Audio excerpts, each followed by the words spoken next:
මගේ නාලිකාවට සුබම සුබ දවසක් වේවා කියලා ඔයාලා හැමෝම පිළිගන්නවා. ඔයාලගේ ජීවිතේ තවත් එක පියවරක් ඉහළට අරගෙන යන්න ඉතින් ඕන ලස්සනම ලස්සන දවසක් උදා වෙලා තියෙනවා. අපි ජීවිතේ තවත් එක් පියවරක් ඉදිරියට අරගෙන යනවා. මම හැමදාම කියනවා වගේ මේ සිදුවන කිසිම දෙයක් ආම සිදුවීම් නෙවෙයි. අද දවසේ මේ පණිවිඩය ඔයාම හොයාගෙන මේක ලබන සුදුසුම අවස්ථාව තමයි අද දවස. ඉතින් ඒක නිසා මේ ලැබුණු හොඳම අවස්ථාව මිස් කරගන්න නම් එපා. ඉතින් අද තමයි ඔයාගේ ෆ්‍රීකවන්සි එක සම්බන්ධ වන දිනය.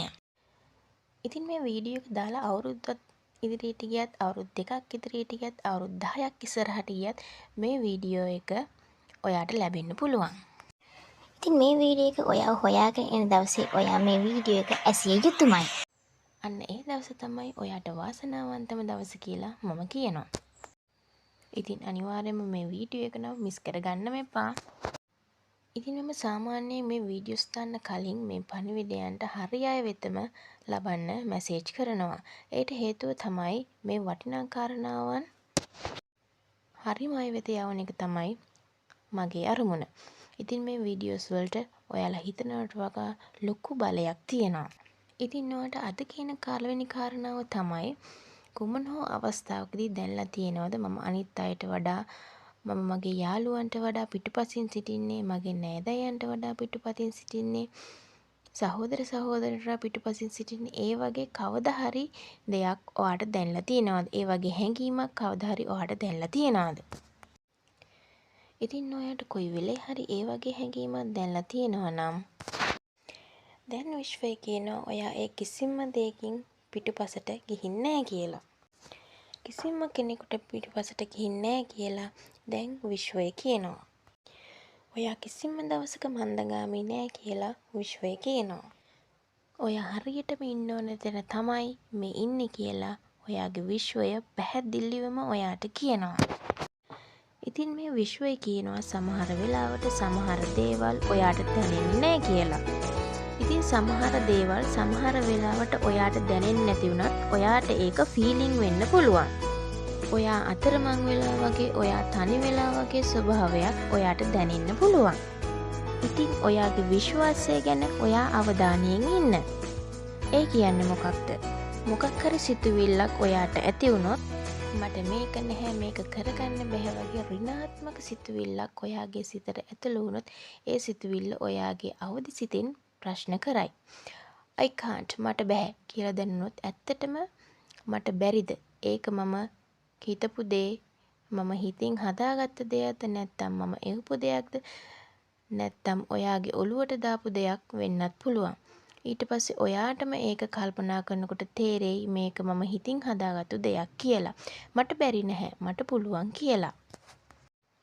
ඉතින් අනාගතයේ ඔයාගේ ජීවිතේ විඳින්න කැමති කොයි ආකාරයෙන්ද ඒ සිතුවිලි වල විනාඩි 10ක් විතර ඔයා ජීවත් වෙන්න ඕනි. ඒ සිහිනය හැම දවසකම ඔයා දකින්න ඕනි. ඒ වගේම අනිත් වෙලාවල් වලත් ඔයා පොසිටිව් විදිහට ඉන්න ඕන. මට බෑ කියන වෙනුවට ඔයා කියන්න ඕන මට ඇතිතරම් තියෙනවා. ඔයාට මුදල් ඕන නම් ඔයාට මුදල් නැහැ කියලා කියනවට වඩා මට මුදල් ඇතිතරම් තියෙනවා කියලා ඔයා හිතන්න ඕන. ඔයා ආදරය සම්බන්ධව හිතන කෙනෙක් නම් ඔයාට ඕනෑමට වඩා ආදරය ලැබෙනවා. මට සාර්ථකත්වය ගැන හිතන කෙනෙක් නම් මට ඕනෑමටත් වඩා සාර්ථකත්වය ලැබෙනවා කියලා මුළු හදවතින්ම ඔයාගේ ඇතුළාන්තයෙන්ම ඒක ඔයා හිතන්න ඕන. මුළු ශරීරයෙන්ම මේ ගැන ඔයා ෆීල් කරන්න. ඉතින් මට ඔයාට කියන්න ඕන උනේ ඔයාට බාධාවල් සීමාවල් නැහැ. ඒ හැම බාධාවක්ම සීමාවක්ම බිඳගෙන ඔයා ඉදිරියටම යනවා කියන එකයි. ඔයාට අසීමිත ශක්තියක් තියෙනවා මේ යුනිවර්ස් එකේ ඔයාට ඕනම දෙයක් කරන්න. ඔයාගේ ජීවිතේ නිර්මාණකරුවා ඒ වෙන කවුරුත්ම නෙවෙයි ඒ ඔයාමයි. දවසක ඔයා ආපස්සට හැල්ලා බැලුවම මේ දේ ඔයාටම හොඳින් වැටහෙවි. අන්න ඒ නිසා ඒක මුළු හදවතින්ම විශ්වාස කරන්න. මොකද මේක තමයි වෙලාව ඔයාගේ පටු අදහස් සියල්ලම අතහැරලා දාන්න. ජීවිත කාලෙම මට මෙහෙම දේවල් ලබා ගන්න පුළුවන්ද කියලා ඔයාටම හිතා ගන්න බැරි දේවල් මෙම ධනාත්මක සිතුවිලි මගින් ඔයාට ලබා ගන්න පුළුවන් කියලා ඔයාට ආකර්ෂණය වෙන්න පටන් ගන්නවා. ඔයා අන් අයගේ ආදරය ලබන්න සුදුසු කෙනෙක්. ඔයා අන් අයගේ ගෞරවය ලබන්න සුදුසු කෙනෙක්. ඔයා අන් අයගේ සාර්ථකත්වය ලබන්න සුදුසු කෙනෙක්. මොකද මම මේ කියන පණිවිඩය ඔයාට ආවනම්, ඔයාගේ හදවත තදින්ම දැනුණා නම්, අද දවසේ ඔයාට මේක ලැබිලා තියෙන්නේ අහම්බයකින්. ඒ වගේම ඔයාට පුළුවන්කම ලැබෙයි තවත් එක් පියවරක් ජීවිතයේ ඉස්සරහට තියන්න. සමහර විට ක්ෂණයකින් ඔයාගේ මුළු ජීවිතයම ධනාත්මකව උඩු යටිකුරු කරගෙන ඔයාට පුළුවන්කම ලැබෙයි ඉස්සරහටම යන්න. එහෙනම් මම අදට මෙතනින් නවතින්නම්. තවත් දවසක මේ වගේ මොටිවේෂන් වීඩියෝ එකක් අරගෙන එතකන් ඔයාලට සුබ දවසක්. ජීවිතේ ඉස්සරහටම යන්න, ජීවිතේ ලස්සනට විඳින්න.